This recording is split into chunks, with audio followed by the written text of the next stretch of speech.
Praise Lord. ദൈവനാമത്തിന് മഹത്വമുണ്ടായിരിക്കട്ടെ. സ്തോത്രം. ദൈവം എൻ്റെ ലജ്ജയെ സന്തോഷമാക്കി മാറ്റും. നമ്മുടെ എല്ലാവരുടെയും ജീവിതത്തിൽ ഹല്ലേലൂയ സ്തോത്രം പ്രതികൂലങ്ങളും ഹല്ലേലൂയ ലജ്ജിക്കുന്ന നിന്ദിക്കപ്പെടുന്ന അനുഭവങ്ങൾ കടന്നു വരാം. ഹല്ലേലൂയ അത് പല രീതിയിലാണ് പലരുടെയും ജീവിതത്തിലുള്ളത്. എന്നാൽ അതെല്ലാം നോക്കിയിട്ട് ലജ്ജിച്ച് ഡിപ്രസ്സായി അവിടെ ഇരിപ്പാൻ ദൈവം നമ്മളെക്കുറിച്ച് ആഗ്രഹിക്കുന്നില്ല. ദൈവം നമ്മളെക്കുറിച്ച് ആഗ്രഹിക്കുന്നത് സന്തോഷമായിരിക്കണം. സകലത്തിലും ഞാൻ എൻ്റെ ജീവിതത്തിൽ പഠിച്ച ഒരു കാര്യം, ഒന്നിനെക്കുറിച്ചും അധികം ദുഃഖിക്കരുത്, ഒന്നിനെക്കുറിച്ചും അധികം സന്തോഷിക്കരുത്.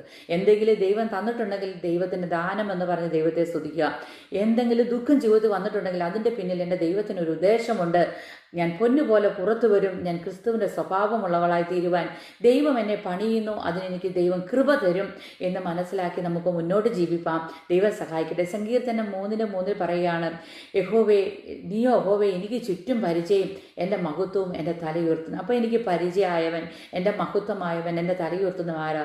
ദൈവമാണ്. നമ്മൾ എത്ര ശ്രമിച്ചാലും നമ്മുടെ തല ഹല്ലേലൂയ ഉയരത്തില്ല. എന്നാൽ ദൈവം നമ്മളെ ഉയർത്തുവാനിടയായി തീരും. സങ്കീർത്തനം 34:5 പറയുന്നു, അവങ്കിലേക്ക് നോക്കിയ പ്രകാശിതരായി അവരുടെ മുഖം ലജ്ജിച്ചു പോയതില്ല. നമ്മുടെ മുഖത്തിൻ്റെ ലജ്ജ മാറ്റുവാൻ, നമ്മളെ സന്തോഷമുള്ളതാക്കി തീർക്കുവാൻ നമ്മുടെ ദൈവത്തിന് കഴിയും. ഹല്ലേലൂയ. അതുകൊണ്ട് നാം ദൈവത്തിലേക്ക് നോക്കണം. ഹല്ലേലൂയ.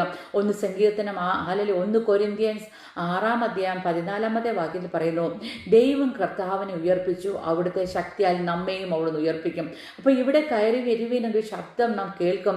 കർത്താവായ യേശുക്രിസ്തുവിനെ ദൈവം ഉയർപ്പിച്ചതുപോലെ നമ്മൾ മരിച്ചാലും നമ്മളെ ഉയർപ്പിക്കും. നാം ജീവനോടിരിക്കുന്നെങ്കിൽ രൂപാന്തരപ്പെട്ട് കർത്താവിനോട് എടുക്കപ്പെടുവാൻ ഇടയായി തീർന്നു. ഹല്ലേലൂയ. യെശയ്യാവിൻ്റെ പുസ്തകം 9:7 പറയുന്നു, യഹോവയെ കർത്താവ് എന്നെ സഹായിക്കും, അതുകൊണ്ട് ഞാൻ അമ്പരന്ന് പോകുകയില്ല. അതുകൊണ്ട് ഞാൻ എൻ്റെ മുഖം തീക്കല്ല് പോലെ ആക്കിയിരിക്കുന്നു, ഞാൻ ലജ്ജിച്ചു പോകുകയില്ലെന്ന് ഞാൻ അറിയുന്നു. അപ്പോൾ എൻ്റെ കർത്താവ് എനിക്ക് സഹായകനായുണ്ട്, അതുകൊണ്ട് ഞാൻ ലജ്ജിച്ചു പോകുകയില്ല.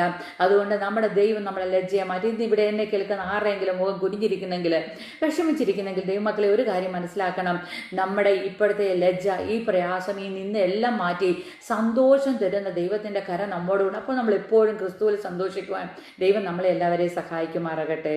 ആമേൻ.